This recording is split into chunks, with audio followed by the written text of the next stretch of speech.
Question 1. Scenario. Your company wants SOC analysts to receive an email whenever a new high-severity incident is created in Microsoft Defender XDR, but analysts complain they are flooded with emails for every alert severity change. The question is, what should you configure to ensure analysts only receive emails for new high-severity incidents? Your options are: Option A, a Microsoft Sentinel automation rule that sends an email action. Option B, an incident email notification rule in Defender XDR scoped to high severity. Option C, an Azure Monitor action group triggered by a KQL alert. Option D, a Power Automate flow triggered by every new alert. Take a moment to think about your answer. The correct answer is B, an incident email notification rule in Defender XDR scoped to high severity. Why B is correct? Microsoft Defender XDR incident email notification rules let you scope notifications by severity, source, and status, e.g., only new incidents, so recipients are not flooded with low-value alerts. Why A is wrong? Automation rules operate on Sentinel incidents, not natively on Defender XDR incident creation unless the tenant is fully onboarded to Unified SOC, and this is not the simplest native fit. Why C is wrong? Action groups are for Azure Monitor alerts, not Defender XDR incident notifications. Why D is wrong? A Power Automate flow adds unnecessary complexity when built-in Defender XDR notification rules already support severity filtering. Question 2. Scenario. An analyst wants to be notified whenever Microsoft Defender XDR Threat Analytics publishes a new report about a threat actor targeting the finance industry. The question is, which notification type should you configure in Defender XDR? Your options are: Option A, incident email notifications. Option B, alert tuning notifications. Option C, threat analytics email notifications. Option D, automated investigation notifications. Take a moment to think about your answer. The correct answer is C, threat analytics email notifications. Why C is correct? Defender XDR supports dedicated threat analytics email notifications that alert subscribers when new or updated analyst reports are published, including ones matching specific industries or threat types. Why A is wrong? Incident email notifications are for incidents, not analyst threat intelligence reports. Why B is wrong? Alert tuning notifications relate to changes in custom detection or suppression rules, not threat intel publications. Why D is wrong? Automated investigation notifications concern the status of automated investigation and remediation actions. Question 3. Scenario. SOC leadership asks you to reduce noise from a specific antivirus alert that is triggering hundreds of low-value alerts from a known benign internal tool. The question is, what should you configure in Microsoft Defender XDR to suppress future alerts matching this pattern without disabling the underlying detection entirely? Your options are: Option A, an alert tuning rule that suppresses or resolves alerts matching specific conditions. Option B, disable the detection rule that generates the alert. Option C, create an indicator to allow the file globally. Option D, configure a Sentinel analytics rule exclusion. Take a moment to think about your answer. The correct answer is an alert tuning rule that suppresses or resolves alerts matching specific conditions. Why A is correct? Alert tuning rules in Defender XDR let you suppress or auto-resolve alerts that match defined conditions, device, file, process, while keeping the underlying detection active for other scenarios. Why B is wrong? Disabling the detection entirely removes protection for all devices, not just the benign scenario. Why C is wrong? Allowing the file globally as an indicator could create a broader security gap and doesn't address alert volume specifically. Why D is wrong? This is a Defender XDR built-in alert, not a Sentinel analytics rule, so Sentinel exclusions don't apply. Question 4. Scenario. You need Microsoft Defender for Endpoint to correlate related alerts from the same device into a single incident automatically to reduce analyst triage time. The question is, which advanced feature should you verify is enabled in the Defender for Endpoint settings? Your options are: Option A, Live Response.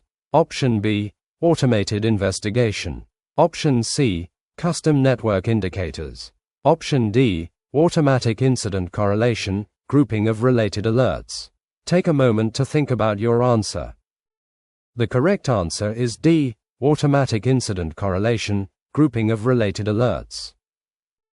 Why D is correct? Defender for Endpoint's advanced features include correlation logic that automatically groups related alerts into unified incidents, reducing duplication and helping analysts see the full attack story. Why A is wrong? Live Response allows remote shell access to a device. It does not correlate alerts. Why B is wrong? Automated Investigation triggers remediation playbooks, but grouping is a separate correlation capability. Why C is wrong? Custom Network Indicators control block allow behavior for IPs, URLs, and domains, unrelated to alert grouping. Question 5. Scenario. Your organization wants to allow SOC analysts to isolate compromised devices and collect forensic packages directly from the Microsoft Defender for Endpoint console. The question is, which advanced feature must be enabled to allow these live response capabilities? Your options are: Option A, Automated Investigation and Remediation. Option B, Live Response. Option C, Web Content Filtering. Option D, Custom Network Indicators. Take a moment to think about your answer. The correct answer is B, Live Response. Why B is correct? The Live Response advanced feature must be enabled to allow analysts to start remote live response sessions for real-time investigation and remediation, including collecting forensic packages. Why A is wrong? Automated investigation and remediation triggers automatic response actions, but does not provide interactive live response sessions. Why C is wrong? Web content filtering blocks categories of websites and is unrelated to live response. Why D is wrong? Custom network indicators manage allow block lists, not live device sessions. Question 6. Scenario. A security engineer wants to prevent Office applications from creating child processes, a common technique used in malicious macro attacks, without writing custom code. The question is, which Microsoft Defender for Endpoint capability should you configure? Your options are: Option A, Attack Surface Reduction, ASR, rules. Option B, Controlled Folder Access. Option C, Network Protection. Option D, Exploit Protection. Take a moment to think about your answer. The correct answer is A, Attack Surface Reduction, ASR, rules. Why A is correct? ASR rules include a specific rule to block Office applications from creating child processes, directly mitigating common macro-based malware techniques. Why B is wrong? Controlled folder access protects specific folders from unauthorized changes by untrusted apps, not process creation behavior. Why C is wrong? Network protection blocks outbound connections to malicious domains, IPs, not process spawning. Why D is wrong? Exploit protection mitigates memory-based exploitation techniques at the OS application level, not Office child process creation specifically. Question 7. Scenario. You are rolling out ASR rules across your organization and want to validate their impact before enforcing blocks, to avoid disrupting legitimate business processes. The question is, which ASR rule mode should you use first? Your options are: Option A, Block Mode. Option B, disabled. Option C, audit mode. Option D, warn mode. Take a moment to think about your answer. The correct answer is C, audit mode. Why C is correct? Audit mode logs what would have been blocked without actually blocking it, allowing you to review the impact in advanced hunting or reports before switching to block mode. Why A is wrong? Block mode enforces the rule immediately, risking disruption before impact is assessed.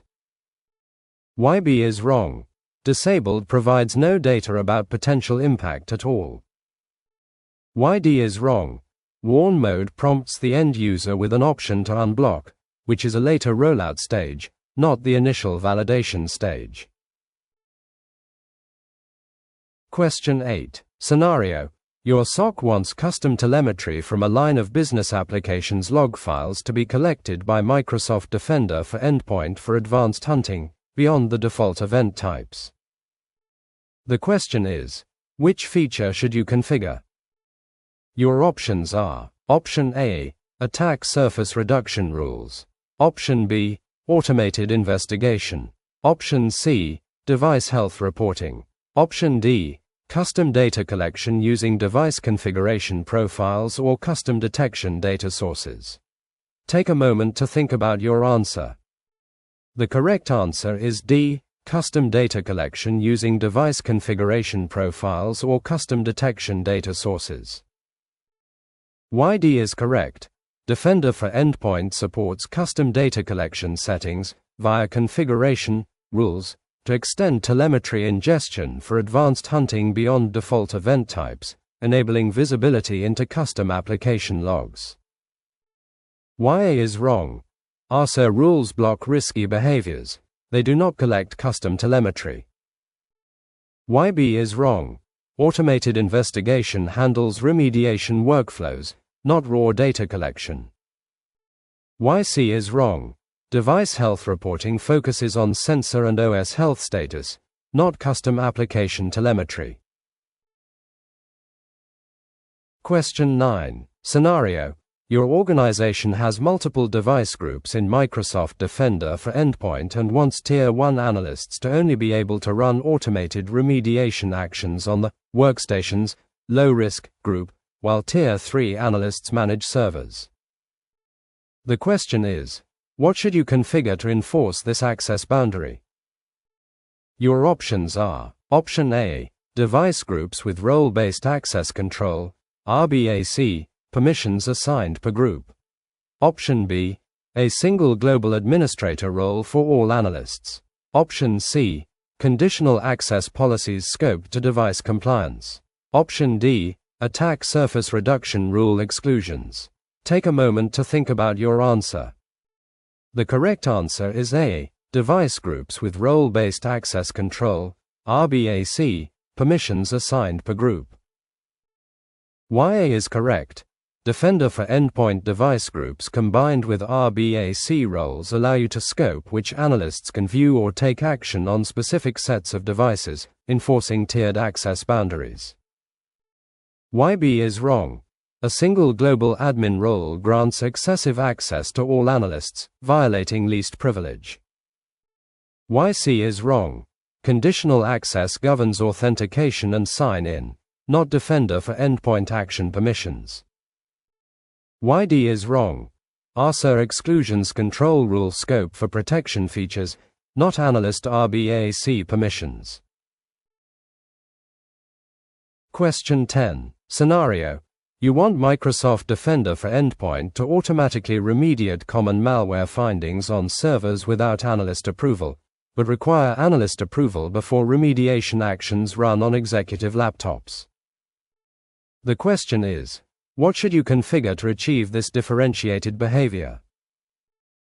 Your options are: Option A, a single automation level applied tenant-wide. Option B, attack surface reduction rules per device.